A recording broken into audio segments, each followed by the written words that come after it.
बेनकाब हुई कंगाल पाकिस्तान की कुटिल चाल। मदद तो था बहाना, भीख का हाथ था फैलाना। ईरान अमेरिका डील में मकसद था दलाली खाना। सुलह की आड़ में पाकिस्तान का कमीशन क्राइम। ये तस्वीरें बताती है कि जो दिखता है वो सच नहीं होता, जो नजर आता है वो धोखा भी हो सकता है। लेकिन अगर बात पाकिस्तान की हो तो जो दिखे उसे धोखा ही मानिए। एक बार फिर पाकिस्तान ने कुछ ऐसा कर दिया है जिससे यह साफ हो गया है कि पाकिस्तान कुछ भी कर सकता है लेकिन सुधर नहीं सकता। पाकिस्तान कुछ भी कर सकता है लेकिन अपने नापाक इरादों और चालबाजियों से बाज नहीं आ सकता। इन तस्वीरों को फिर से देखिए, क्या दिखता है? दुनिया को ऐसा लगा कि पाकिस्तान ईरान और अमेरिका के बीच संधि चाहता है। पाकिस्तान ईरान और अमेरिका युद्ध में मारे जा रहे लोगों के लिए एक पाक कदम उठा रहा है। हैरान करने वाली बात थी कि आतंकवाद और नफरत पर जीने वाला पाकिस्तान का दिल साफ कैसे हो गया। लेकिन अब पाकिस्तान ने कुछ ऐसा कर दिया है जिसने इस तस्वीर की असली तासीर सामने ला दी है। कैसे, वो बताते हैं। दरअसल पाकिस्तान ने अमेरिका के सामने फिर से हाथ फैलाए हैं। एक रिपोर्ट के मुताबिक खस्ता हाल पाकिस्तान ने अमेरिका से 10 अरब डॉलर यानी करीब 96,000 करोड़ रुपए मांगे हैं। सालों से कंगाली की कगार पर बैठे पाकिस्तान ने अमेरिका के वित्त मंत्री स्कॉट बेसेंट के सामने ये गुहार लगाई है। पाकिस्तान ने अमेरिका के साथ 10 अरब डॉलर की द्विपक्षीय विनिमय स्थिरीकरण सहायता सुविधा की मांग की है, जिसकी समय सीमा 5 साल होगी। हालांकि IMF यानी अंतर्राष्ट्रीय मुद्रा कोष ने पाकिस्तान को राहत का पैकेज दिया है, लेकिन इतनी कठोर शर्तें लगाई है जिससे रकम उसके पास तो आई, लेकिन उसके असल मकसद यानी दहशत को पालने पोसने के उसके प्लान में राहत नहीं मिली है। इसीलिए पाकिस्तान ने अमेरिका के सामने अब यह गुहार लगाई है, और वो भी ठीक तब जब उसने अमेरिका ईरान समझौते की स्वयं घोषित पगड़ी पहनी थी। उसके ठीक बाद उसने अमेरिका के सामने हाथ फैला दिए। खास बात यह है कि ये कोई सीधा कर्ज नहीं है। इसे ऐसे समझिए कि अमेरिका के मंजूरी देने पर पाकिस्तान के मुद्रा भंडार में वृद्धि होगी, जिससे उसे नकदी संकट से उबरने में मदद मिलेगी। पाकिस्तानी रुपए पर दबाव कम होगा, द्विपक्षीय वित्त पोषण पर उसकी निर्भरता घटेगी। अमेरिका पाकिस्तानी मुद्रा को स्थिर करने के लिए डॉलर स्वैप या गारंटी प्रदान कर सकता है। फिलहाल दोनों देशों ने इस पर कोई बयान जारी नहीं किया है, लेकिन रिपोर्ट्स की माने तो पाकिस्तान अमेरिका से मदद के बदले मदद मांग रहा है, यानी मानवीय मदद के बदले की कीमत, जिसे साफ शब्दों में कहें तो दलाली। पाकिस्तानी वित्त मंत्री मोहम्मद औरंगजेब और स्कॉट बेसेंट के बीच में बैठक हुई थी, जिसमें औरंगजेब ने क्षेत्रीय राजनीतिक दबावों के साथ साथ पाकिस्तान की बिगड़ती माली हालत का भी मुद्दा उठाया था, या यूं कहें कि इशारों में वहीं झोली फैला दी थी। पाकिस्तान के विदेश मंत्रालय ने एक बयान में कहा कि सेनेटर औरंगजेब ने अंतर्राष्ट्रीय पूंजी बाजारों पर बेहतर पहुंच, उच्च विदेशी मुद्रा भंडार और बेहतर संप्रभु साख रेटिंग के माध्यम से पाकिस्तान के बाजार विकास के लिए अमेरिका से अधिक समर्थन मांगा, और दोनों पक्षों ने द्विपक्षीय आर्थिक सहयोग को गहरा करने, अमेरिका से अधिक निवेश को बढ़ावा देने और रणनीतिक परियोजनाओं को आगे बढ़ाने की अपनी प्रतिबद्धता की बात कही है। कहीं खाने के लाले, राशन के लिए लंबी लाइन, पेट्रोल की बढ़ती कीमत, उस पर बिजली की कीमतों का आसमान छूना, पाकिस्तान की हर तस्वीर उसकी हालत बयां कर रही है। पाकिस्तान में पेट्रोल की कीमत 327 रुपए प्रति लीटर है और हाई स्पीड डीजल की कीमत 375 रुपए प्रति लीटर के पार पहुंच चुकी है। आटा, चीनी, खाना पकाने का तेल, चावल और दाल जैसी जरूरी सामान आम आदमी की पहुंच से बाहर हो चुके हैं।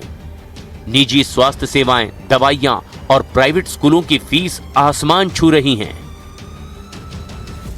बहुत ज़्यादा परेशानी है। चले हम तो एक वक्त को चलो टमाटर नहीं भी डालेंगे, दही डालेंगे, लेकिन गरीब लोगों का तो सोचना चाहिए। नाश्ता स्किप कर दिया, आप खाली खाना खा रहे हैं दोपहर का। एक ही खाने में, एक ही हंडिया में समझा 2 दफा गुजारा कर रहे हैं। पाकिस्तान की रस्सी बेशक जलकर खत्म हो गई है, लेकिन उसका खोखला बल खत्म होता दिखाई नहीं दे रहा।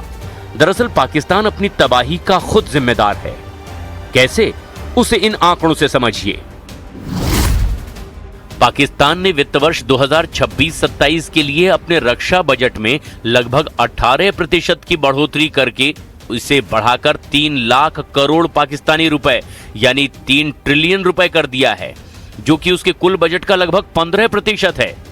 वहीं दूसरी तरफ पाकिस्तानी सरकार शिक्षा पर अपनी जीडीपी के लगभग 1.5% से 2% या उससे भी कम हिस्सा खर्च करती है, जो कि यूनेस्को के निर्धारित 4% से 6% के अंतर्राष्ट्रीय मानकों से काफी कम है। और इतना ही नहीं, पाकिस्तान अपनी जीडीपी का लगभग 0.9% हिस्सा ही स्वास्थ्य सेवाओं पर खर्च करता है, और ये भी WHO के 5% के मानक से काफी कम है।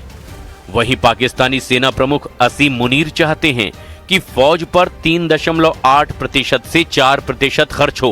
इंसाफ मांगने के लिए या जस्टिस मांगने के लिए नहीं निकली, बल्कि मैं अपने भाइयों को बताने के लिए आई हूँ कि आप लोग निकले हो, शहादतें पेश की हैं, हम आपके साथ हैं। आपके बाद हम निकलेंगे, हमसे बुराई नहीं आपके साथ, हम जल्दी बुलाएंगे, आपको निकलेंगे, हम आपके साथ स्टैंड लेने के लिए निकलेंगे। अब हम शादी के लिए तैयार हो चुके हैं।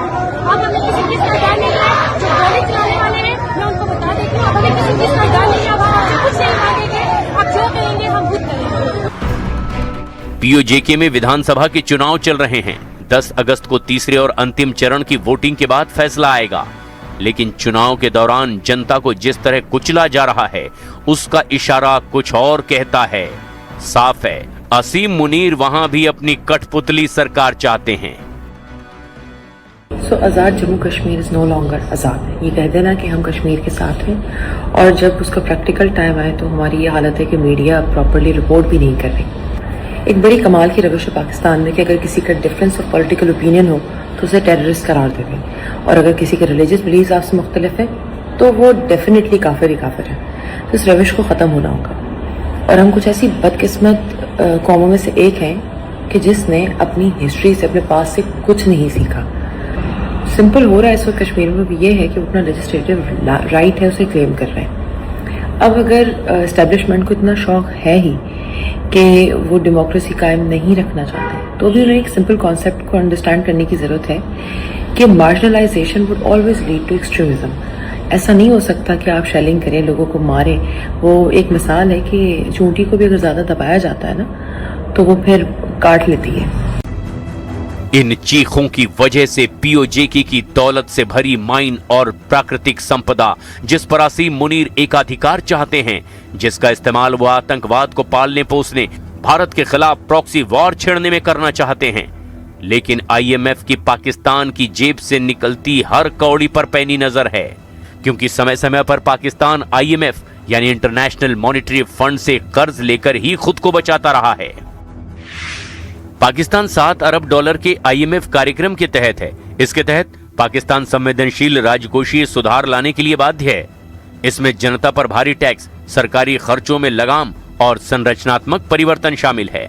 साल 2023 में आईएमएफ ने $3 अरब की स्टैंड बाय व्यवस्था करके पाकिस्तान को दिवालियेपन से बचा लिया था। इसके बाद में आईएमएफ ने उसे $7 बिलियन की विस्तारित निधि सुविधा दी। विस्तारित सुविधा के तहत पाकिस्तान को देश की हालत सुधारने और कर्ज चुकाने के लिए ज्यादा मोहलत हासिल हुई। इसके अलावा उसे जलवायु बदलाव और नेचुरल कैलेमिटीज के लिए भी अतिरिक्त $1.3 बिलियन मिले। अमेरिकी मैगजीन द नेशनल इंटरेस्ट ने पाकिस्तान पर रिपोर्ट दी है। रिपोर्ट में पाकिस्तान की दोहरी विदेश नीति और आतंकवाद पर उसके स्टैंड पर सवाल उठाए हैं। रिपोर्ट में कहा गया कि अमेरिका को आईएमएफ और विश्व बैंक जैसे मंच के जरिए पाकिस्तान पर दबाव बनाना चाहिए।